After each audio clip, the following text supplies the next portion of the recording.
మన విశాఖపట్నం సిటీలో జరిగిన నేరాలు తర్వాత దానికి సంబంధించిన క్రిమినల్ జస్టిస్ సిస్టమ్ ప్రొసీజర్స్ ఏదైతే ఉందో అన్ని కూడా చాలా దీర్ఘంగా రివ్యూ చేయడం జరిగింది.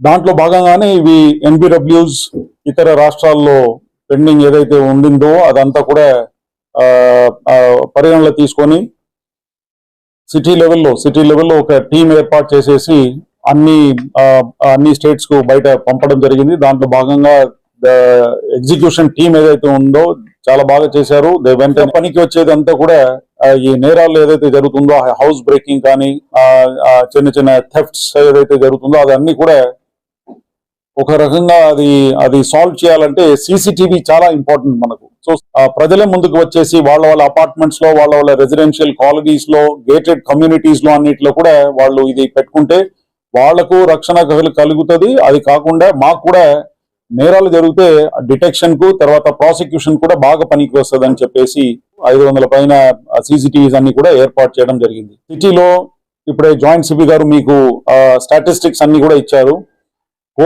క్రోర్స్ లో మనకు చాలా మంది నష్టపోతున్నారు. అంటే మన సైబర్ క్రైమ్ అవేర్నెస్ కోసం టీమ్స్ కాన్స్టిట్యూట్ చేస్తున్నాము. దీంట్లో భాగంగా విశాఖ సైబర్ సెక్యూరిటీ కౌన్సిల్ ఏదైతే ఉందో వాళ్ళ ఐటీ పరంగా ఐటీ పార్ట్నర్స్ అందరినీ కూడా తీసుకోవడం జరుగుతుంది. వాళ్ళందరూ కూడా మాతో పాటు అవేర్నెస్ క్యాంపెయిన్ లో పార్టిసిపేట్ చేస్తారు. ఈ డయల్ యువర్ సిపి ప్రోగ్రామ్ లో కూడా ఇటువంటి కంప్లైంట్స్ చాలా వస్తుంది కాబట్టి we want to take it up on a very large scale by partnering with the Visakha cyber security council అందరితో కూడా మాట్లాడుకొని ప్రతి డీసీపీ, అడిషనల్ డీసీపీ, ఏసీపీ వీళ్ళందరూ కూడా బాధ్యత టార్గెట్ అప్ చెప్పి we want to take up cyber crime awareness programme.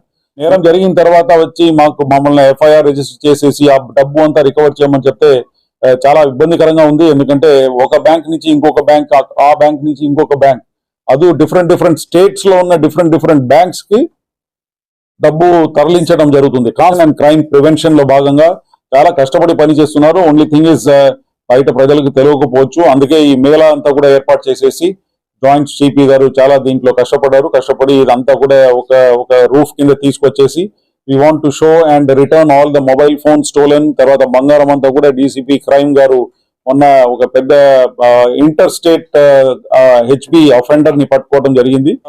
Dial your సిపిలో కూడా స్వేచ్ఛంగా, నిర్భయంగా, నిష్పక్షంగా చాలా మంది ఫోన్ చేసి చాలా విషయాలు మా దృష్టికి తీసుకొస్తున్నారు. గ్రాబింగ్, తర్వాత అపార్ట్మెంట్ లో ఫ్లాట్స్ హరాస్మెంట్ అంటే రెంట్ ఇవ్వకపోవడము, తర్వాత అపార్ట్మెంట్ మీద కూడా దొంగ డాక్యుమెంట్స్ సృష్టించి they are trying to grab and ఎవరికైతే సహాయం లేదో అటువంటి వాళ్ళని ఐడెంటిఫై చేసేసి ఈ విధంగా చేస్తున్నారు కొంతమంది. వాళ్ళందరి మీద కూడా నిఘా ఉంది. వాళ్ళందరినీ కూడా త్వరలో పట్టుకోవడం జరుగుతుంది. తర్వాత ఇది ఒక ముఠాలాగా ఉంది. సో ఐడెంటిఫై చేసుకుంటున్నాము. ఇంకా సిటీ టాస్క్ ఫోర్స్, తర్వాత DCP crime and all the DCPs and joint CP have been instructed and we will take appropriate action and see to it that this menace is put to an end.